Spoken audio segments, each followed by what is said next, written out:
How's everybody doing today? Hotep, hey, this is Michael Imhotep, founder of the African History Network, host of the African History Network show. I want to invite you to join me Saturday, June 24th, 2023, 2 p.m. Eastern Standard Time for class number 1 of my 12-week online course, Ancient Kemet, the Moors, and the Maafa, Understanding the Transatlantic Slave Trade, what they didn't teach you in school. Kemet is one of the original names for Egypt. This is a fantastic 12-week online course that I teach. We deal with thousands of years of history and what leads up to the transatlantic slave trade taking place. And right now we see an unprecedented attack on the teaching of African history and African American history. We see these fake anti-critical race theory laws that are being passed in state legislatures that Republicans dominate, especially in former Confederate states. We see the attack on the advanced placement African American Studies course in Florida. We see the attack on the way that African American History Month, Black History Month is taught in various schools as well that are passing these anti-critical race theory laws.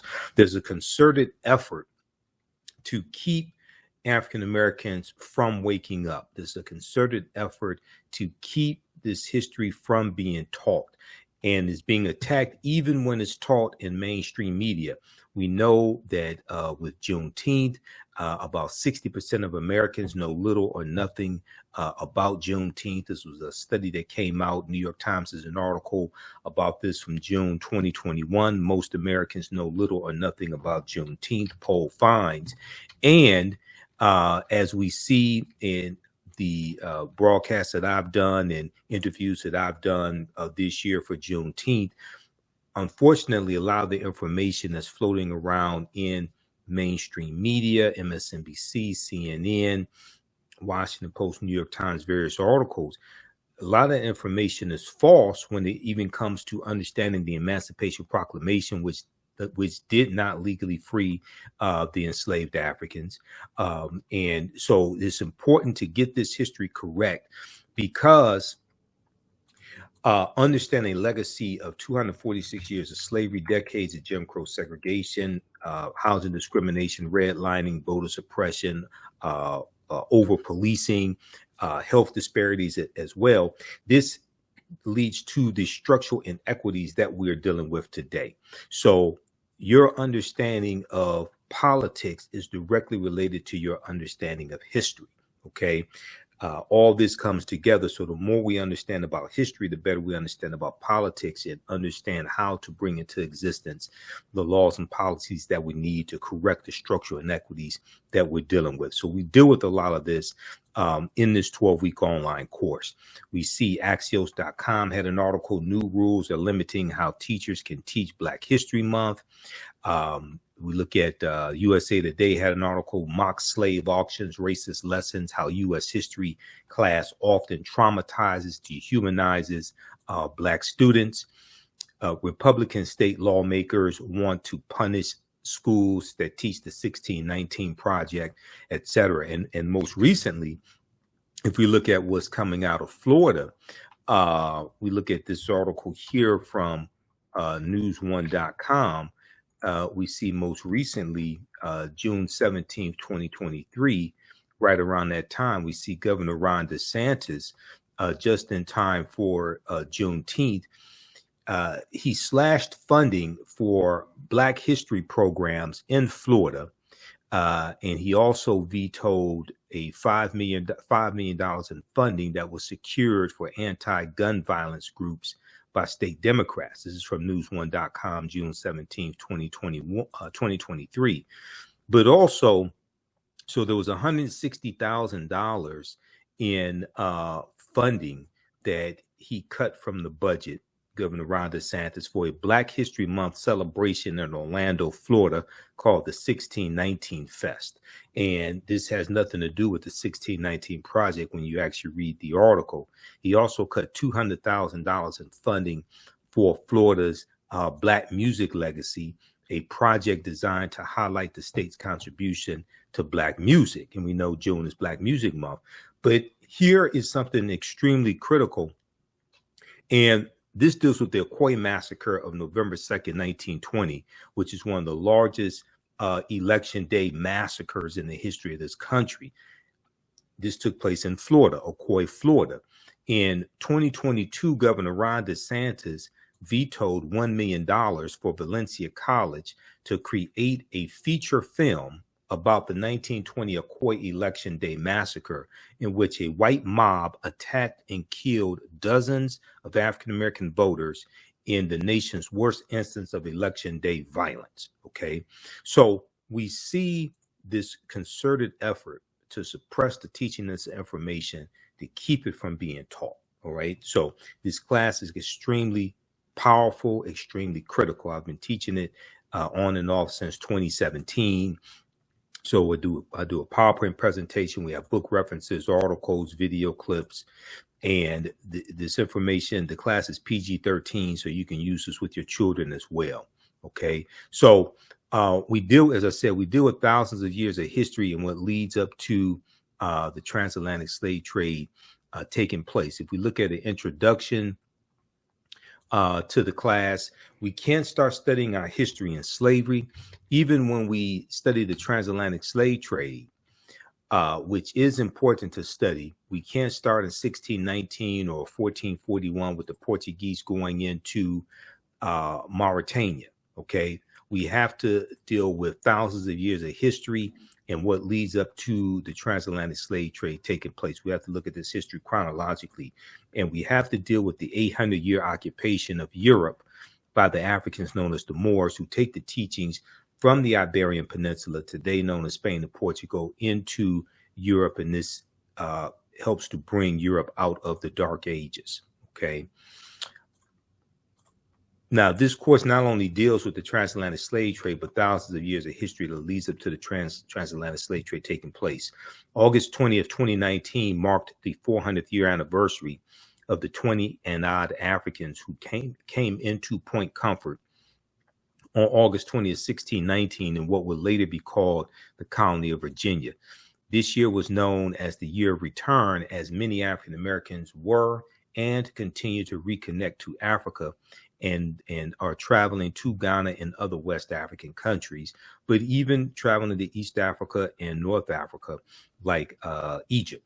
Now, when we discuss the transatlantic slave trade, we have to first understand that African people are the original people of North, Central, and South America, and have been in the land we call the United States of America for at least 51,700 years. Okay, so we deal with thousands of years of history. We deal with great African empires like ancient Nubia, ancient Kemet. We look at Carthage and Hannibal Barca and the Carthaginians, the Punic Wars. We deal with Axum. The three great West African empires of Ghana, Songhai, and Mali. We look at the Olmec culture as well, Namibia, and we go throughout and look at this history chronologically. We deal with Mansa Musa, who was the richest man in the history of the world and who has a lot in common with T'Challa in the film Black Panther. We look at we analyze the Black Panther movies. Also the Woman King, and we deal with the Cleopatra documentary from Jada Pinkett Smith. Okay, so we look at these representations that we see in the media, these recent representations in the media that deal with history also. Okay, the film Black Panther is extremely important because there are 11 different African cultures that we see represented in Black Panther. We know the panther deity Bast comes from Bastet, which is a neter, a deity, a goddess in ancient Kemet. And Bastet was worshipped in the form of a lioness and later a cat. And she was worshipped as early as the second dynasty, 2890 BCE. We know the Wakanda salute comes from the position of the Nsubitis or the pharaohs. and it's always right over left, the arms crossed right over left, which is a symbol of power and a symbol of royalty. This is where the Wakanda salute comes from. We know the word Wakanda is a real word as well, and comes from the Omaha, Ponca, and Sioux Indian languages, and means possesses secret powers, but it's also a key Congo word is Bantu, and Wakanda is in reference to family. Ruth Carter, who was the costume designer for Black Panther 1 and Black Panther 2, she spent 6 months studying 11 different African cultures and infused all of that into the film Black Panther. There's 7 or 8 different books that we reference in the course. One of them is from my friend, Dr. David Imhotep, The First Americans Were Africans, Documented Evidence, and we deal with the African presence in the land we call the United States of America, going back at least 51,700 years ago.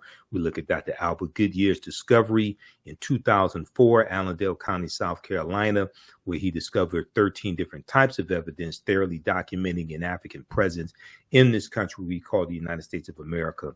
And these were the short-statured Africans, the Khoisan. He found artifacts, architecture, campsites, carvings, Egyptian writings, footprints in lava, genetic M174D haploid groups dealing with DNA and genetics, linguistics, paintings, skulls, skeletons, structures, and tools. He found 13 different types of evidence thoroughly documenting an African presence in this country. And you could read the article from ScienceDaily.com. New evidence puts man in North America 50,000 years ago, from November 18th, 2004. That talks about his discovery. Here's a picture of Dr. Albert Goodyear. And the Khoisan have the oldest DNA on the planet. These are the short-statured Africans. They are the ancestors to the Ainu and the Twa. They go all around the world. And a genetic study from October 2012, published in Science magazine, found that the Khoisan in Southern Africa are the oldest ethnic group of modern humans, with their ancestral line originating about 100,000 years ago. The Khoisan, formerly called by the derogatory term Bushmen, are genetically unique, and no other currently known population has separated so early from our common modern human ancestor, according to the report. Here are a couple of Khoisan women here in this picture. Now, the Khoisan live in mainly southern Africa, in territory spanning Botswana, Namibia, Angola, Zambia, Zimbabwe, and South Africa. They are largely divided into 2 groups: hunters and gatherers, who are called the Sans people, S-A-N-S, and keepers of livestock, called the Khoikhoi people.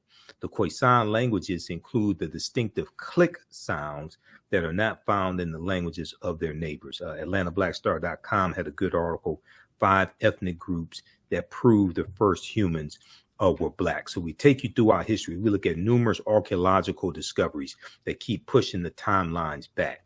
There was a big discovery that came out of Morocco in June of 2017. NBCnews.com has this article, "We're older than we thought. New find pushes human origin back 100,000 years ago." And this discovery, they found remains of modern man, Homo sapiens, that date back 300,000 to 350,000 years ago. And this was in Morocco, which is in North Africa. And this is over 100,000 years older than the oldest remains that they found that they had to date of Homo sapiens, which dated back 195,000 years ago and were found in Ethiopia. Okay, so we look at numerous archaeological discoveries. We study Egypt of the West and look at the symbolism coming out of ancient Kemet, ancient Egypt. We look at the Tekken, which is a symbol of the resurrection of the African king Asar. Okay, A-U-S-A-R, Asar, who the Greeks called Osiris. And we see that the Tekkenu for plural, have been taken around the world. There were at least 1,200 Tekkenu in ancient Kemet. Today, there are less than 12. And ancient Egyptians called obelisks Tekkenu, and they were also used to tell time in the past. Their pinnacles were basically covered in gold to reflect the sunlight. Historians say the obelisks represented immortality and eternity, and their long structure helped connect the heavens and the earth. Currently, Cleopatra's Needle is the name given to 3 ancient Egyptian obelisks, one in New York City, one in London, England, and one in Paris, France. However, they do not all come from one Egyptian site. The obelisks in New York and London are carved out of red granite from the quarries of Aswan, a major source of stone antiquities. Okay, the 2 obelisks were commissioned by Nasubiti or Pharaoh Thutmose III for the Temple of the Sun in Heliopolis near modern-day Cairo, with each weighing about 224 tons and stands 68 feet tall. FaceToFaceAfrica.com has a good article, Cleopatra's Needle, how 3 ancient Egyptian obelisks ended up in New York City, London, and Paris. So we look at these structures and we think that Europeans are so brilliant for building these structures, but don't know that these structures were built by African people and taken to other parts of the world, taken to London, England, taken to Paris, France, taken to New York City. In this class, we deal with how the layout of Washington, D.C. is also a copy of the layout of ancient Kemet, ancient Egypt. Okay, so Africa has given so much to the world, introduced civilization, introduced writing, introduced economies, the first economic system, introduced agriculture, the first political systems, etc. But the first Holy Trinity comes out of Africa as well, that of Asar, Osset, and Heru, who the Greeks called Osiris, Isis, and Horus. And we know that there were approximately 1,200 Tekhenu built in ancient Kemet, but only about a dozen are found, or less than 12 are found in Egypt today. Many of the Tekhenu removed from Egypt are now in Istanbul, Turkey, London, England, Paris, France, Berlin, Germany, New York, Rome, Italy, Vatican City, and elsewhere throughout the world. The Tekhenu are now called obelisks by their new owners, and few know their origin or that they symbolize the resurrection of the African king Asar. If you read page 17 of Egypt on the Potomac by Tony Browder, Browder breaks this down. I just interviewed Tony Browder in April 2023. We dealt with why Nile Valley civilization history is so important. He's a friend of mine. This is one of the books we use in the class, as well as his other book, his most well-known book, Nile Valley Contributions to Civilization. And we have that one. I have that one here. So we show you excerpts of the books on the screen. So you don't have to buy any of these books. You can if you want to, but we show you excerpts of the book usually in the class. And this is a very visual class as well. I do a PowerPoint presentation. These are some actual slides from the class. I put together the whole curriculum for this. I'm a historian. I've been studying 31 years. You see me on Roland Martin Unfiltered. You see me on Faraji Muhammad Show, The Culture. You see me on the Tammy Mack Show, Areva Martin in real time. And you watch the African History Network show. So, you know, I've been doing this a long time. Okay. The word Mason is derived from the Latin words mass and sun. Mass and sun. Mason means child of light and expresses the desire to pursue light, which is a metaphor for the sun, which symbolizes knowledge. The term child of light or sons and daughters of light was first used to identify students who had completed 42 years of study in the temples of ancient Kemet, ancient Egypt. Many Masonic temples were modeled after the temples of Kemet, places where light or knowledge was imparted in a series of steps or degrees. So if you read pages 18 and 32 of Egypt on the Potomac, Browder deals with this type of information. So the concept of going to an institution of higher learning and getting your credentials in a series of steps or degrees, associate's degree, master's degree, bachelor's degree, PhD, that comes out of ancient Kemet. That comes out of the Grand Lodges, where we taught this information and the initiates studied for 42 years. Okay, so we have, let's see. All right, so we deal with things like why is Christmas celebrated on December 25th? There's so much information that we deal with in the class. We deal with the origins of Santa Claus coming from Sinterklaas, which is Dutch, and the Dutch introduced this this religious figure of Santa Claus, Sinterklaas. Sinterklaas is Dutch for Saint Nicholas, and Santa Claus means Saint Nicholas. And Sinterklaas had a sidekick named Black Pete Zwarte Piet, who was a Moor. So this also deals with the presence of the African Moors in Europe, in Holland, and in the mythology they talk about how Black Pete comes from Spain. Okay, and Sinterklaas comes into the Netherlands in early November on the steamboat coming from Spain, and we know Spain is where the Iberian Peninsula, where the Moors go into Europe in 711 A.D.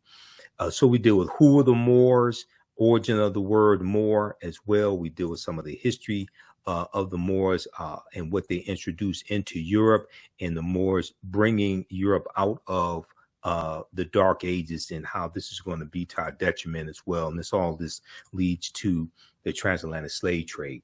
So we talk about Jada Pinkett Smith's documentary, African Queens. She had one segment dealing with Queen Nzinga or Njinga. She had another one dealing with Cleopatra VII. So we talk about that as well. And we have to deal with Christopher Columbus because when we look at where Columbus went on his 4 voyages, these areas have never recovered from from being conquered by Spain, and Columbus is crucial to the expansion of the transatlantic slave trade and helping lay the foundation for slavery, racism, capitalism, and the exploitation of indigenous people. And when we look at where Columbus went on his 4 voyages, he never comes to the land that we call the United States of America. The closest he comes here is Cuba, which is 90 miles away. Okay, so this is a very comprehensive class. We do the sessions live. All the sessions are archived and recorded. You can go back and watch it anytime. This is Ancient Kemet, the Moors, and the Maafa, understanding the transatlantic slave trade, what they didn't teach you in school. Class number 1 starts up Saturday, June 24th, 2023. Register right now. Visit our website, theafricanhistorynetwork.com, theafricanhistorynetwork.com. So when you visit our website, you scroll down the page, you'll see the information for our Sunday night radio show, the African History Network show, 9 p.m. to 11 p.m. Eastern Standard Time on 9:10 a.m. Superstation WFDF, and we broadcast on our social media platforms. You see our PayPal, Cash App information here as well. And then 12-week online course. So we do the sessions live. All the sessions are archived and recorded. This class is on sale $80, regularly $130. You can register for the full 12-week online course here. When you click on that link, it takes you to the next page. And on the next page, just click on enroll. Right here, the purple button, enroll. As soon as you register, you can start watching the content, okay? And we do the sessions live. All the sessions are archived and recorded. You can go back and watch this anytime. A year from now, 2 years from now, you can go back and watch the entire class. You don't have to be in class live, or don't take attendance, anything like that. We have a live text chat also. In class, you can see me, I can't see you. We have a live text chat, so you can ask questions in class as well, okay?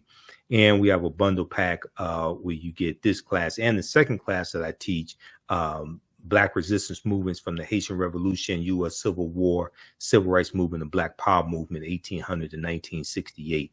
I teach that class on Sundays, 2 p.m. to 4 p.m. Eastern Standard Time. And that class, we deal with so much history. We deal with that crucial period of time leading up to the Civil War, and after slavery ends, in the Reconstruction era, Jim Crow era, Great Migration, World War I, World War II, Civil Rights Movement, Black Power Movement, to understand what happened to us after slavery ended, what were the laws and policies put in place to put us where we are, to bring us to where we are today, to understand where we need to go from here. So your understanding of politics, and politics is the legal distribution of scarce wealth, power, and resources, and the writing of laws, statutes, ordinances, amendments, and treaties, their adoption, interpretation, and enforcement. Your understanding of politics is directly related to your understanding of history. So the more you understand history, the better you understand politics, the better we understand how all these policies impact us and how to engage in politics. And this is why you hear me say we have to stop telling African Americans to exercise your right to vote. You don't vote for exercise. If you want to exercise, you go to the gym and work out. You vote for power. Politics is the legal distribution of scarce wealth, power, and resources, and the writing of laws, statutes, ordinances, amendments, and treaties, their adoption, interpretation, and enforcement. So we have to understand history, economics, law, and politics to be able to put together agendas, to be able to organize and force our agenda and get policies put in place that are beneficial to African Americans, and what's good for African Americans are good for America in general. All right, so visit our website, theafricanhistorynetwork.com. You can register for this class. Class number 1 is Saturday, June 24th. Class number 2 is Saturday, July 1st. Class number 3 is Saturday, July 8th. And this is 2 p.m. to 4 p.m. Eastern Standard Time. We have the link for the class in the thread of the broadcast. You can register right now. We have bonus content already uploaded that you can start watching, and you'll also get 5 of my lectures free included with the registration of this course. They will be in the video library, so you can stream 5 of my lectures also. If you want to support the African History Network, and if you if you want to pay through Cash App, you can do so right through our website. Right on the homepage of our website, our Cash App information is there. $ the AHN show through Cash App, or through PayPal, paypal.me/the AHN show. And this is our Cash App account. And we have the link on the homepage of our website because there's some fake African History Network Cash App accounts out there. And I'm still trying to get them shut down. So when you scroll down our website, we have our Cash App information. Click right here, and it takes you to our Cash App link. It's $ the AHN show, SHOW. And when you go to it, it will say Michael also. So we have that there, and our PayPal information is here as well. PayPal.me/the AHN show. All right. So we'll hope to see you in class this Saturday. Remember, right knowledge corrects wrong behavior. It's not over till we win. Wakanda forever. And we'll talk to you next time. Peace.